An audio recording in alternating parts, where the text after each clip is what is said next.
Hello friends, हर रोज़ की तरह मैं अब फिर से आज आपके सामने कुछ नए म्यूचुअल फंड का इन डेप्थ एनालिसिस करेंगे यहाँ पर। साथ ही साथ आप जब आपकी समस्या एक सबसे बड़ी मैं आजकल जो इन्वेस्टर्स की समस्या देखता हूँ वो जनरली रहती भी है कि जनरली देखने को तो हम कितने भी वीडियोस देख लें, पर होता क्या है जब इन्वेस्टमेंट की बारी आती है तो कहीं ना कहीं एक सिलेक्शन ऑफ म्यूचुअल फंड्स का जो कैटेगरी और जो दायरा होता है कहीं ना कहीं उस चीज़ में डर लगता है। और लगना भी चाहिए क्योंकि एक ब्लड अर्निंग मनी होती है, एक कहते हैं कि एक गाड़ी कमाई जो होती है अगर आप उसको अच्छी और सही जगह पे लगाएं तो डेफिनेटली पैसे से भी पैसा बनाया जा सकता है। मेरे मित्रों, इसी श्रेणी में CKD stock market news channel का एक केवल आपको एजुकेशन प्रोवाइड करने का एक जो हमारा दायित्व है, डेफिनेटली मैं आपको एक सही दायित्व कंप्लीट करने की कोशिश करूंगा। मेरे मित्रों, चैनल आप जरूर सब्सक्राइब कर लेना, वीडियो शेयर कर देना। कल फिर आपके सामने इसी तरीके से चर्चा करेंगे मेरे मित्रों। पर इससे पहले मैं आज चूंकि म्यूचुअल फंड की चर्चा करने जा रहा हूं आपके सामने, इसके एनएवी की बात करेंगे। 90 रुपए का इसका एनएवी चल रहा है, जबकि मैं नेट एसेट वैल्यू की बात कर रहा हूं इस म्यूचुअल फंड की, तो इसका 90 रुपए का एनएवी चल रहा है। रिटर्न की बात करेंगे तो 19.5% के आसपास का CAGR यानी कि कंपाउंड करके दिया है। और ये जो डेटा है हमारे पास ये पिछले 10 सालों का है। अब देखिए, जब भी म्यूचुअल फंड चलता है तो ऐसा नहीं है कि हर साल इसने 19% के हिसाब से कंपाउंड किया होगा, ऐसा नहीं होता है। हो सकता है किसी साल रिटर्न ही ना दिया हो। एग्जाम्पल के तौर पर अगर यहाँ 2 मार्च 20 से लगा के आप ये 30 मार्च 2020 तक देखिएगा, लगातार ये मार्केट नीचे ही गिरा। अब देखो कितने की एनएवी थी यहाँ पर, इसकी एनएवी थी 43 रुपए और वापस से आ गई 31 रुपए के आसपास एनएवी।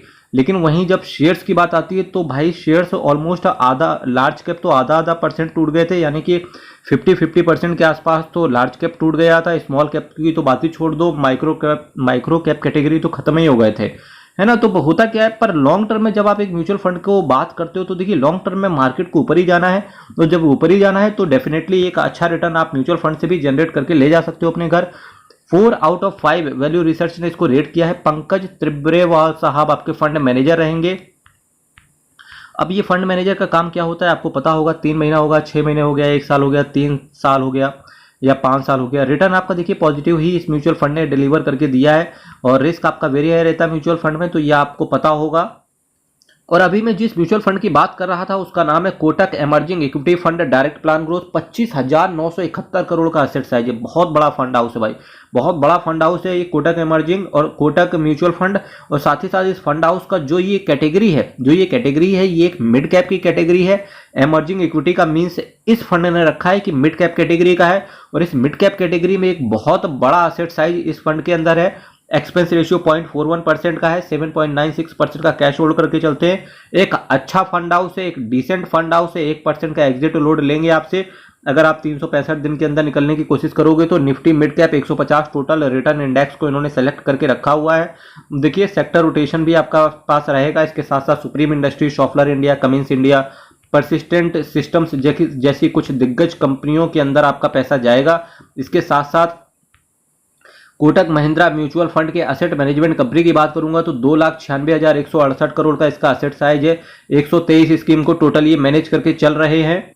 तो चलिए अब नेक्स्ट म्यूचुअल फंड पर बात करते हैं चल के। और देखिए जब मिड कैप की बात आती है तो एक इस म्यूचुअल फंड का भी नाम लिया जाता है। इसके एनएवी की बात करेंगे 98 रुपए का है। रिटर्न की बात करेंगे 16.17% का CAGR के हिसाब से इस म्यूचुअल फंड ने इन्वेस्टर्स को रिटर्न डिलीवर करके दिया है। और इस म्यूचुअल फंड को भी पिछले 10 सालों से ये काम कर रहा है। 3 आउट ऑफ 5 वैल्यू रिसर्च ने इसको रेट किया है। विनीत सांबरे एंड रेशम जैन, इसके साथ साथ अभिषेक घोष, ये 3 फंड मैनेजर रहेंगे, यानी कि ये तीनों लोग मिलकर आपके पैसे को मैनेज करेंगे। हालांकि रिटर्न तो इसने बढ़िया दिया है। और mutual fund is subject to market risk, read all scheme से रिलेटेड और डॉक्यूमेंट्स वेरी केयरफुली। और अगर मैं जिस म्यूचुअल फंड की आज बात कर रहा हूं आपके सामने उसका नाम है DSP mid cap direct plan growth. 13,441 crore का इस म्यूचुअल फंड का भी एसेट साइज है। 0.77% का एक्सपेंस रेशियो है। 5.19% का कैश होल्ड करके चल रहे हैं। मेरे मित्रों देखिए मैंने मिड कैप कैटेगरी में यहाँ पर 2 म्यूचुअल फंड आज के बास्केट में डाले हुए हैं। तो 2 में से अगर आपको एक मिड कैप लेना हो तो डेफिनेटली PGIM इंडिया की तरफ मुड़ जाओ, या फिर मोतीलाल ओसवाल मिड कैप की तरफ मुड़ जाओ, या फिर कोटक इमर्जिंग इक्विटी फंड को भी आप देख सकते हो। तो डेफिनेटली इस कैटेगरी में जब 3 म्यूचुअल फंड आपके पास बेस्ट कहीं ना कहीं रिटर्न प्रोवाइड कर रहे हैं तो फिर डेफिनेटली आपको DSP mid cap direct plan जैसे फंड्स को अवॉइड कर देना चाहिए। और क्यों अवॉइड करना चाहिए, तो इस दोनों चीज का कंपैरिजन आप कर सकते हो। पिछला वीडियो आपने देख रखा है और अभी 3 मिनट पहले अभी मैंने बात कर चुका हूं मैं। तो तो आप वहां से इसको कंपेयर करके देखना कि क्यों अवॉइड करना चाहिए, है ना। अगर आपको इसके बारे में कुछ और इन डेप्थ एनालिसिस जानना हो तो मेरी मल्टीबैगर म्यूचुअल फंड्स के नाम से प्लेलिस्ट पड़ी हुई है, वहां पर इन डेप्थ एनालिसिस मैंने डाला हुआ है। साथ ही साथ 4 म्यूचुअल फंड्स का कंपेयर इसके साथ किया हुआ है, आपको हर चीज मिल जाएगी। 13,441 करोड़ का असेट साइज है भाई, 13,441 करोड़ रुपए, मतलब इतने लोगों ने काफी सारे लोगों ने 13,000 साढ़े 13,000 करोड़ के आसपास इसमें डाल दिया, और उसके बाद भी रिटर्न जो इसके पीयर कंपटीटर है उसके बराबर रिटर्न नहीं दे पा रहा है, ऑलमोस्ट 3% नीचे। उसके बाद भी एक्सपेंस रेशियो भी उनसे डबल ले रहे हैं ये ऑलमोस्ट, और कैश होल्ड करके भी कुछ खास चल नहीं रहे हैं। Nifty mid cap 150 total return index को सिलेक्ट करा है इन्होंने, 12 महीने के अंदर निकलने की चेष्टा करोगे तो 1% का एग्जिट लोड है। उसके बाद भी देखो इन्वेस्टर पैसा डाल रहा है, तो मुझे समझ में नहीं आता कि ऐसा क्या है कि इंडस्ट्री के अंदर म्यूचुअल फंड में जो यूट्यूबर्स हैं वो वीडियो सही कैटेगरी के नहीं बना रहे हैं, क्या रीजन है आप कमेंट कर सकते हैं मेरे मित्रों।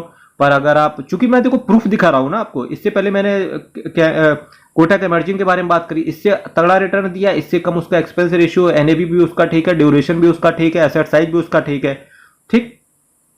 वहीं आप चले जाओगे मोतीलाल ओसवाल मिड कैप को, उसका भी एक्सपेंस रेशियो ठीक है, रिटर्न भी उसका बढ़िया है भाई। मोतीलाल ओसवाल मिड कैप का तो 21% के आसपास का CAGR है भाई, 21%, सबको बीट करके रखा हुआ है उसने, ठीक।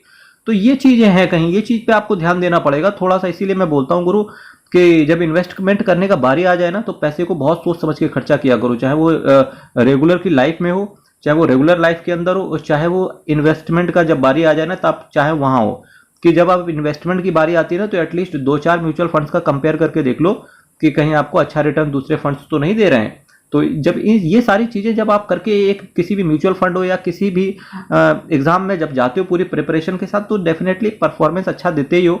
अल्केम लेबोरेटरीज, फिनिक्स मिल, अतुल लिमिटेड, सुप्रीम इंडस्ट्रीज जैसी कुछ दिग्गज कंपनियों में आपका पैसा पड़ा रहेगा।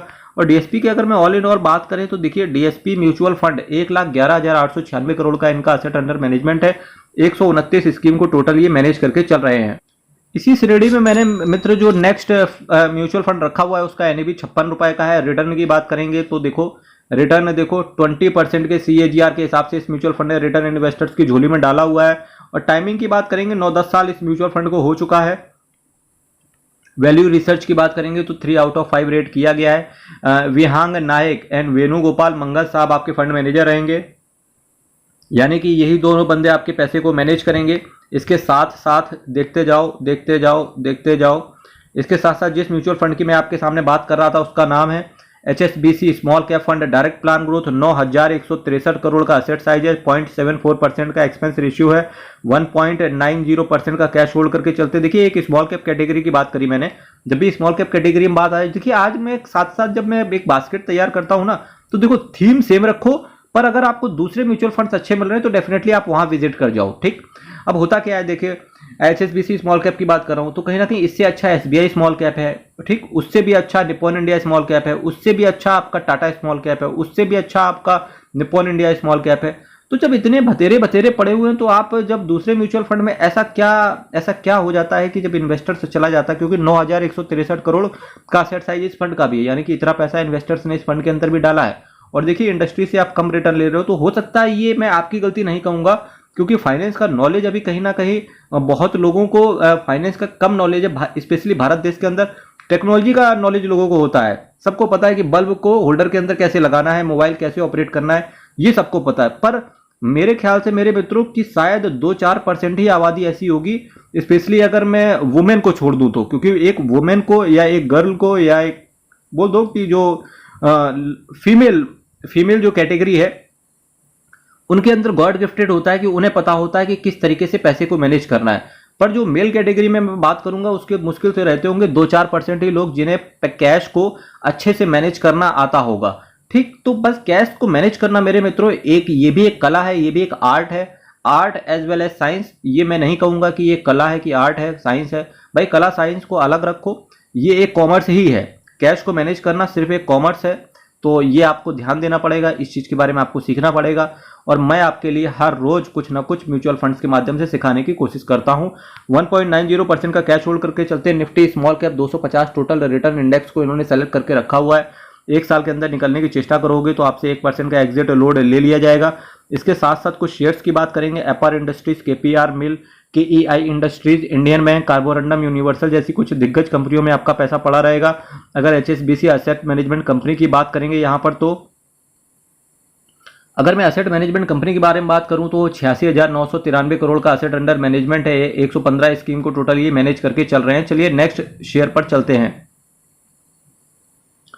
फ्रेंड्स, अगर आपको स्टॉक मार्केट में कुछ भी नहीं पता है, आपको फाइनेंस का बिल्कुल नॉलेज नहीं है, आपको कैश को मैनेज करना भी नहीं आता, तो डेफिनेटली केवल आप एक फंड पकड़ लो जिसे बोलते हैं हम इंडेक्स फंड। इसका एनएवी की बात करेंगे 578 रुपए चल रहा है। मैक्सिमम रिटर्न की बात करेंगे तो 12.93% के CAGR के हिसाब से इस म्यूचुअल फंड ने अपने इन्वेस्टर्स को रिटर्न डिलीवर करके दिया है। इसके अगर मैं बात करूं तो पिछले 10 सालों का डेटा है ये, हालांकि इंडेक्स तो आपको 1979 से चल रहा है। 4 आउट ऑफ 5 वैल्यू रिसर्च ने इसको रेट किया है। अरुण अग्रवाल, निर्मल मोरखिया साहब आपके फंड मैनेजर रहेंगे। इसके साथ साथ अगर मैं कुछ और चीज़ों की यहाँ से बात करने की चेष्टा करूँ आपके सामने, तो रिस्क आपको पता होगा कि म्यूचुअल फंड में वेरी हाई रिस्क रहता है। HDFC index, S&P, BSE, Sensex, direct plan growth की मैं बात कर रहा था। स्लैश इसके आगे लगाने की कोशिश करें। अगर आपको इस फंड में नहीं जाना तो डेफिनेटली मत जाओ, कोई दिक्कत नहीं है। आप सेंसेक्स 20 खरीद लो, आपको वहां भी नहीं जाना, आप निफ्टी 50 में इन्वेस्ट कर दो, कोई दिक्कत नहीं है। आप निफ्टी नेक्स्ट 50 के अंदर इन्वेस्टमेंट कर दो, कोई दिक्कत नहीं है। ठीक, आपको ICICI का आपको अगर इंडेक्स फंड पसंद है, ठीक, तो आप वहां चले जाओ। पर एटलीस्ट अगर आपको कुछ नहीं पता और आपको किसी पर भरोसा भी नहीं है कि कैश हम किस तरीके से मैनेज करें, तो डेफिनेटली केवल आप अपना इंडेक्स फंड में पैसा लगा दो, क्योंकि इंडेक्स फंड एक ऐसा इंडेक्स होता है कि जहां पर क्या होता है कि कहीं ना कहीं इंडेक्स इन्फ्लेशन को भी बीट करता है और साथ ही साथ एक रिटर्न भी आपको हैंडसम अमाउंट का पॉकेट में आपकी जेब में डाल के जाता है। तो ये चीजें होती हैं मेरे मित्रों। चैनल आप सब्सक्राइब कर देना, वीडियो शेयर कर देना। कल फिर आपके सामने मिलेंगे सेम टाइम सेम चैनल। तब तक के लिए बहुत बहुत धन्यवाद।